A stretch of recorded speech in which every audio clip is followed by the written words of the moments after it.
Welcome back to Bubble I am doing another tech-based video. I promised you guys that I would do a complete teardown of my iPhone 10. It's about 3 years old, and I promised you guys that I would do it. I'm going to try not lose any screws. I changed the case this time. It's a Spigen case. I think that's what it is. Yep, Spigen case. So here's the iPhone 10 at its current state. No cracked screen, no cracked back. Sides look pretty good in shape. And I have this toolkit. It is from Amazon. I just looked up toolkit, and then this came up, and I was like, oh, it's cheap, let me get it. Ignore the Velcro.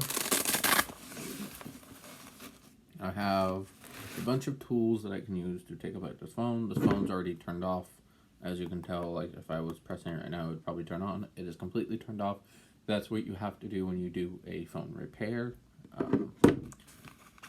And I have a bunch of tools that I am going to be using. If you want to get a toolkit, I suggest going on Amazon and getting your toolkit there, because they have some good toolkits there. I'm just grabbing some of my picks and my suction cup, which you will need. Don't need any of that. I need this. I'm going to show you all the materials that you need here in a minute. So I have all my tools set up, and when you're looking for screwdrivers, we're looking to use a 0.8 screwdriver head. I have my suction cup right here. I have my I can pick it up, my guitar pick, and then I have my little smudger, this little metal smudger that I use. First thing you want to do is take out the little, if you can see that, those little nails in the phone. You want to take those out, so I'm going to be doing that, so it's going to take me a minute. I'll be right back. And as you can slightly see here, the metal screw that is right here, I'm trying to keep my attention on it. The metal screw that is right here is screwing out of my phone. This comes with every single iPhone that came out, including the new 12 Pro Max. And then you pick it up like this. You want to make sure that the toolkit that you have is magnetic, so you don't lose any of the nails. I was just about to lose that one, which is not okay, but I'm going to be taking out this other one right now. I'll show you in a second. The other screw that I'm working on is about a quarter of the way out. I gotta put my thing back in there and make sure I'm holding it tight and keep screwing. Righty tighty, lefty loosey. You gotta keep that in mind with everything that you do, especially when you're working on phones. Nail is out. That is going with the other one right next to each other. Now we have all the nails out, as you can tell right there. I'm going to be setting them up here with the screwdriver, because I'm not going to be needing the screwdriver anymore. And what you're going to be needing to do, and what I have done before, you would originally want some heat, not as much, like a blow dry, like a hair dryer. You'd want like that amount of heat to loosen the adhesive around the phone. That would be my recommendation. I used a hair dryer to loosen up the adhesive around the phone. I don't really necessarily need that right now, because I've opened up my phone a couple times. But right now, all I'm going to do is use the suction cup and place it towards the bottom of the phone, because that's where I'm going to be starting. So the bottom of the phone, and this little ring is where you pull it up on.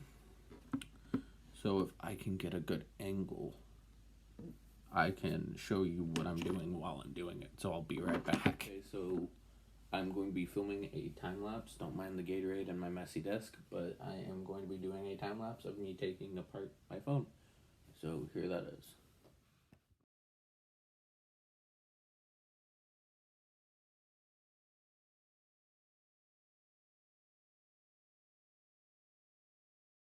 So I hope you guys enjoyed that time lapse. That was me taking off the screen of my phone. Give me 1 second. Not sponsored, but I wish I was. This was me taking apart my phone. I'm going to take off the suction cup now. Suction cup off. Making sure the nails are still there. And as you saw in the time lapse, my screen is currently coming out of my phone like a little book. Now, if I really wanted to do a complete teardown, which I kind of do, kind of not, I would unscrew these 3-4 screws right here, or 3 to 5 screws right there, and make sure I don't open it that much. 3 to 5 screws right there, and then unplug the screen and look inside. I can do that for you. Just give me 1 minute. I gotta find a good angle. If you really just don't want to mess up your phone that much because it's the only phone that you got right now, I would suggest not doing as much of a teardown other than just taking your screen off like I did as mine. I wanted to figure out what was wrong with my phone, and if you can tell, I'm going to try and show you guys, but there is a little tear. Where is it? There's a little tear right where my finger is. There's a tear in the ribbon, but turns out when I took my phone to the support team, they said that it was a screen display issue. So I wanted to open up my phone, see what was wrong with the display, and I looked. The display is a third-party display, and it's on Apple Genuine Display, and they were right, and they told me how much it cost to get a new screen. I don't want to pay that much, but to get your phone back into its original state, not have its screen popping off, you want to click from the top back into place, because it just clicks back into place. You just want to click, click, click, click, click, click, click, click. Make sure everything is in place. Go around it a couple times. Make sure the adhesives back on, and those 2 pentalobe screws that we unscrewed are still attached to my screwdriver. So I am going to be putting those back in. So just give me 1 minute. I will do a time lapse here in a minute.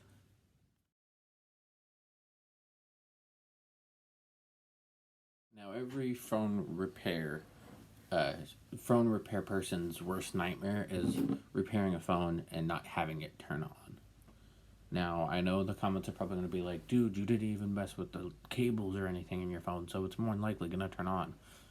That's not likely, because some of the cables and some of the ribbons in the phone are torn, so it is like a 50-50 chance. It's more like a 60-40 chance, realistically, but I'm going to be trying to turn back on my phone. The pentalobe screws are back in. The display is back in perfect condition. No scratches, no nothing around any corner, which is shocking because I used a metal tool, a suction cup, a guitar, if I can pick it up, guitar pick, and my screwdriver, which has the 0.8 head on it. I don't know how else to describe it. Let's see if it just turns on. It's supposed to be volume down and power button with the new gestures with this phone, and here comes the Apple logo, so it's gonna turn on. Now I know that was probably obvious, but like I said, it's like a 50-50, 60-40 chance that it turns on. Especially the last time I tried to take down my phone, I messed with the cables a little bit, and I didn't know if it was going to turn on. Turns on, works perfectly fine. There we go. iPhone 10 teardown. When I inevitably get my 12 Pro Max, I'm going to be doing my last video that I'm going to be filming on the iPhone 12 Pro Max is going to be what's on my iPhone 10. Or like an iPhone 10 review, because I'm more likely going to be filming the iPhone 10, what's on my iPhone 10, either with that phone or just in general. So let me know if you guys want to see a good quality video or an iPad quality video from about 3 years ago. But let me know. If you guys want to wait, I will wait. If you guys want to see it now, leave a like on the video. That will let me know. I'm going to put all my tools back in my toolkit, and I will see you guys in the next YouTube video, which will more than likely be a what's on my iPhone 10, because I have a bunch of those on this channel, like what's on my iPhone 6s Plus, what's on my Samsung Galaxy S7 Edge. I forgot to do one for my Note that I just recently had that I sold. Dang. But thank you guys so much for watching. If you guys want to see a what's on my iPhone 10 from 3 years ago, I will post it, or what's on my iPhone 10 2021 edition. I will post it and let you guys know, and I will test the camera quality on the new 12 Pro Max when I get it and film that video on it. Thank you guys again so much for watching, and I will see you in the next YouTube video. YouTube teardown, done.